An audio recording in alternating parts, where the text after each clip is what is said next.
নমস্কাৰ বন্ধুসকল, সানি টেকনলজি ইউটিউব চেনেলটোলৈ মই সানি আপোনালোক সকলোকে পুনৰবাৰ স্বাগতম জনাইছোঁ।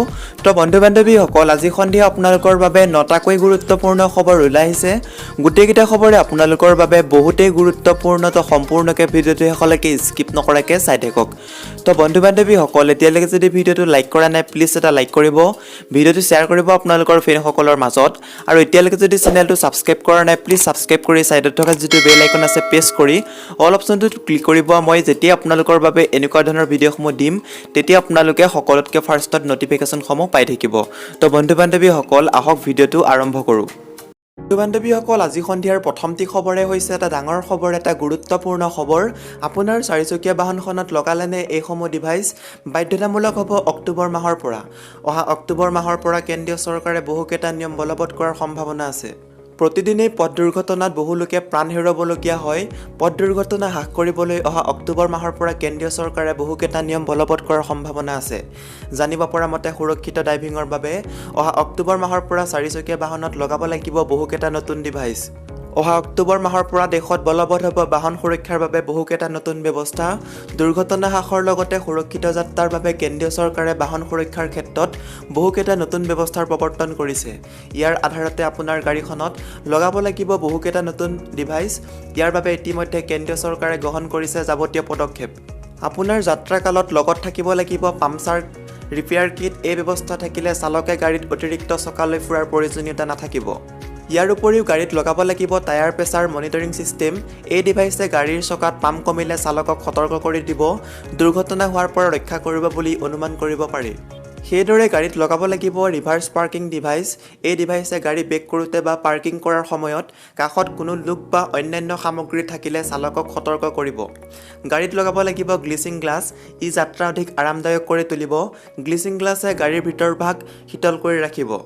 আৰু আজিৰ পাছৰ খবৰটি হৈছে এটা বিগ ব্ৰেকিং নিউজ। শীৰ্ষ নেতৃত্বৰ সেউজ সংকেত পালেই কংগ্ৰেছলৈ ঘূৰি যাব নেকি ডক্টৰ হিমন্ত বিশ্ব শৰ্মা। তাৎপৰ্যপূৰ্ণ মন্তব্য হিমন্ত বিশ্ব শৰ্মাৰ। 2021 হ'বলগীয়া ৰাজ্যৰ বিধানসভা নিৰ্বাচনলৈ মাজত মাত্ৰ কেইটামান মাহ বাকী। নিৰ্বাচনক কেন্দ্ৰ কৰি বৰ্তমান তৎপৰ হৈ পৰিছে শাসক বিৰোধী সকলো। প্ৰতিটো দলে প্ৰস্তুত কৰিছে নিৰ্বাচনী ৰণকৌশল। তাৰ মাজতে নিখিল ভাৰত কংগ্ৰেছ কমিটিৰ সম্পাদক ভূপেন কুমাৰ বৰাৰ ৰাজনৈতিক বিস্ফোৰণ। শনিবাৰে সংবাদ মাধ্যমৰ আগত ভূপেন কুমাৰ বৰাই কয় যে আগন্তুক 2021 নিৰ্বাচনৰ পূৰ্বে মন্ত্ৰী হিমন্ত বিশ্ব শৰ্মা ঘূৰি আহিব পাৰে কংগ্ৰেছলৈ। ইতিমধ্যে কংগ্ৰেছৰ এগৰাকী শীৰ্ষস্থানীয় নেতাৰ সৈতে সঘনে যোগাযোগ চলিছে হিমন্ত বিশ্ব শৰ্মাৰ। হাইকমাণ্ডৰ সেউজ সংকেত পালেই আকৌ কংগ্ৰেছত যোগ দিব হিমন্ত বিশ্ব শৰ্মাই।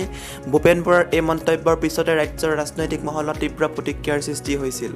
বিষয়টোৰ সন্দৰ্ভত এইবাৰ মুখ খুলিছে হিমন্ত বিশ্ব শৰ্মাই। হিমন্ত বিশ্ব শৰ্মাই কয় যে মোক এইবোৰ কথাত অযথা টানি লাভ নাই। 2021 চনৰ পৰিৱেশ হ'লে কথা আন আছিল। 2012 চনৰ পৰিৱেশ হ'লে কথা আন আছিল। এতিয়া যদি টাইম মেচিনৰ জৰিয়তে পুনৰ সেই সময়লৈ উভতি যাব পাৰি তেনেহ'লে কথা সুকীয়া। মন্ত্ৰীগৰাকীয়ে লগতে BTAD নিৰ্বাচন সন্দৰ্ভত গুৰুত্বপূৰ্ণ মন্তব্য কৰে। হিমন্ত বিশ্ব শৰ্মাই কয় যে নিৰ্বাচন স্থগিত কৰিবলৈ ইতিমধ্যে স্বাস্থ্য বিভাগে নিৰ্বাচন আয়োগ আৰু মুখ্য সচিবক লিখিতভাৱে জনাইছে, কাৰণ এই সময়ত নিৰ্বাচন হ'লে বিভীষিকাময় পৰিস্থিতি হ'ব। কেৱল BTADতে নহয়, তাৰ পৰা নলবাৰী দৰং আদি জিলালৈ সংক্ৰমণ হোৱাৰ সম্ভাৱনা আছে। মই কোনো ৰাজনৈতিক দলক দোষ নিদিওঁ, কাৰণ এটা দলে নিৰ্বাচন খেলাৰ মন কৰিলে আন দলসমূহেও নিৰ্বাচন খেলাৰ মন কৰিব। আৰু আজিৰ পাছৰ খবৰটি হৈছে এটা বিগ ব্ৰেকিং নিউজ। এই তিনিটা স্থানত বিনিয়োগ কৰিলে আপোনাৰ সন্তান হৈ পৰিব কোটিপতি। আৰ্থিক সমস্যাত যাতে পৰিবলগীয়া নহয় তাৰ বাবে বেছিভাগ লোকে ছেভিংছ কৰাৰ নতুন নতুন পথৰ সন্ধান কৰি থাকে। আৰ্থিক সমস্যাত যাতে পৰিবলগীয়া নহয় তাৰ বাবে বেছিভাগ লোকে ছেভিংছ কৰাৰ নতুন নতুন পথৰ সন্ধান কৰি থাকে।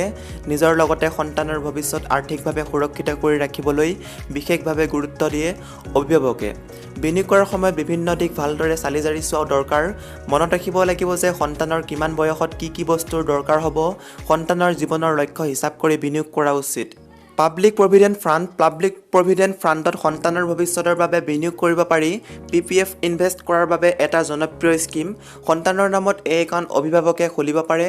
PPFত বৰ্তমান 7.1% সুতৰ হাৰ লাভ কৰে। এই স্কিমৰ মেচুৰিটিৰ সময় 15 বছৰ। বছৰত সৰ্বাধিক 1.50 লাখ টকা বিনিয়োগ কৰিব পাৰি। দুটা সন্তানৰ নামত বেলেগ বেলেগকৈ PPF একাউণ্ট খুলি 3 লাখ টকা পৰ্যন্ত বছৰি বিনিয়োগ কৰিব পাৰি। 15 বছৰৰ পিছত একাউণ্টৰ পৰা সম্পূৰ্ণ ধন উলিয়াব পাৰিব।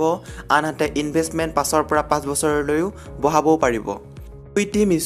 ইকুইটি মিউচুৱেল ফাণ্ডে অন্য কোনো ইনভেষ্টমেণ্টতকৈ লং টাৰ্মত বেছি ৰিটাৰ্ণ দিয়ে। মিউচুৱেল ফাণ্ডত SIPৰ মাধ্যমেৰে বিনিয়োগ কৰিব পাৰি। সুকন্যা সমৃদ্ধিৰ যোজনা কন্যাৰ বয়স 10 বছৰৰ তলৰ হ'লে সুকন্যা সমৃদ্ধি যোজনাত একাউণ্ট খুলিব পাৰে। সুকন্যা সমৃদ্ধি যোজনাৰ একাউণ্ট কেৱল চৰকাৰী বেংক বা ডাকঘৰতে খুলিব পাৰিব। বৰ্তমান 7.6% সুদ পোৱা যায় এই আঁচনিত। বাৰ্ষিক এই স্কিমত ন্যূনতম 250 টকা ইনভেষ্ট কৰিব পাৰে। আনহাতে সৰ্বোচ্চ 1.50 লাখ টকা যিদিনা একাউণ্ট খোলা হয় সেইদিনাৰ পৰা 15 বছৰৰ ধন বিনিয়োগ কৰিব লাগিব। স্কিম কন্যাৰ 21 বছৰ বয়সত মেচিউৰ হয়। আৰু আজিৰ পাছৰ খবৰটি হৈছে এটা ডাঙৰ খবৰ। গ্ৰাহকক আকৰ্ষিত কৰাৰ কৌশল। দুৰ্গা পূজাৰ প্ৰাকক্ষণত ব্যৱসায়িক প্ৰতিষ্ঠানত আকৰ্ষণীয় অফাৰ পিছে নাই গ্ৰাহকহে। কেইবামাহ ধৰি ব্যৱসায় প্ৰতিষ্ঠানসমূহ বন্ধ থকাৰ পিছত শেহতীয়াকৈ আনলক আৰম্ভ হ'ল যদিও ব্যৱসায় মন্দা চলিছে অধিকাংশতে। শাৰদীয় দুৰ্গোৎসৱৰ প্ৰাকক্ষণত গ্ৰাহকৰ অপেক্ষাত সময় পাৰ কৰিবলগীয়া হৈছে অধিকাংশ ব্যৱসায়ীয়ে। দোকান শ্বপিং মল ক'তোৱে নাই গ্ৰাহকৰ ভিৰ। COVID-19 সংক্ৰমণৰ সমান্তৰালকৈ অব্যাহত আছে ব্যৱসায়ীসকলৰ দুৰ্দিন। দুৰ্গা পূজালৈ প্ৰায় এমাহ বাকী। পূৰ্বৰ দৰে ব্যৱসায়িক প্ৰতিষ্ঠানসমূহত নাই কোনো ভিৰ।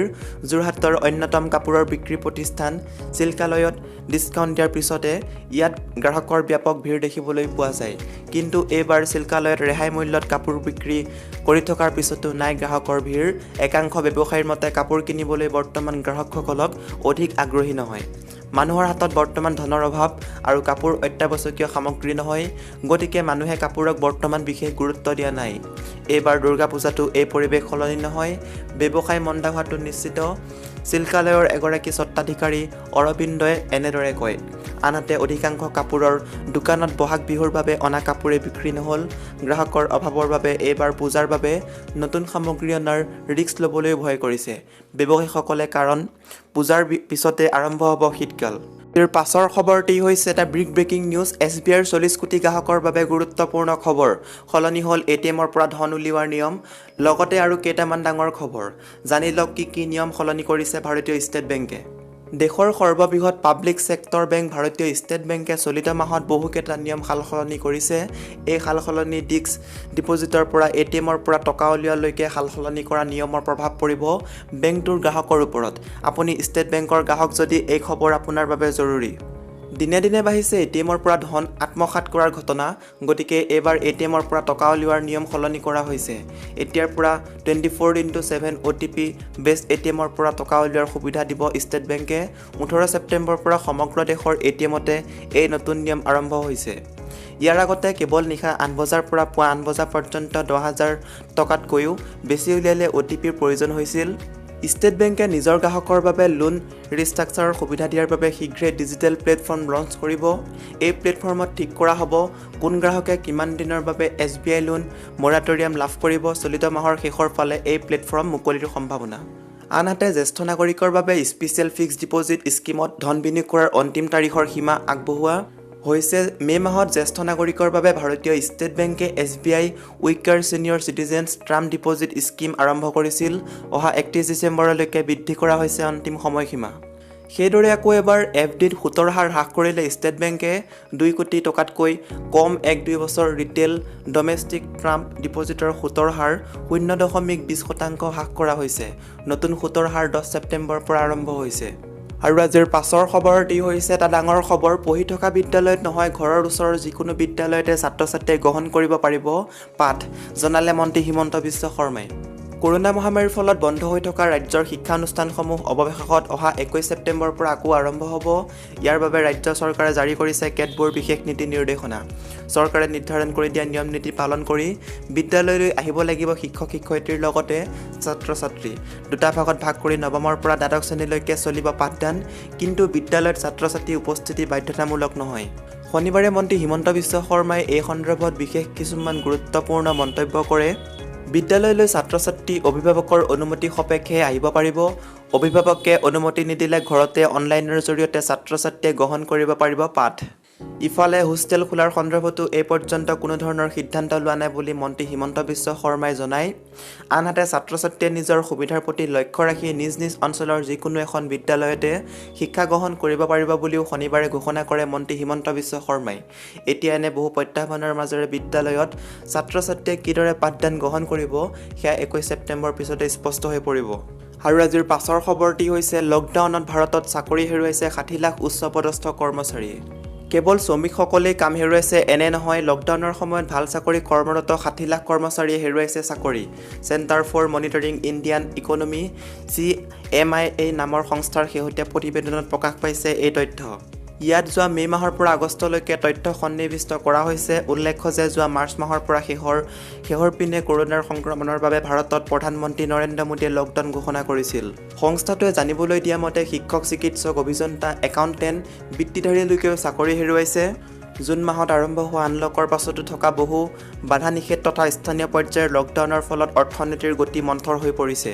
সংস্থাই প্ৰকাশ কৰা তথ্য অনুসৰি 2016 চনৰ জানুৱাৰীৰ পৰা এপ্ৰিলৰ ভিতৰত দেশত উচ্চপদস্থ চাকৰি বৃত্তিজীৱীৰ সংখ্যা আছিল 1.25 কোটি।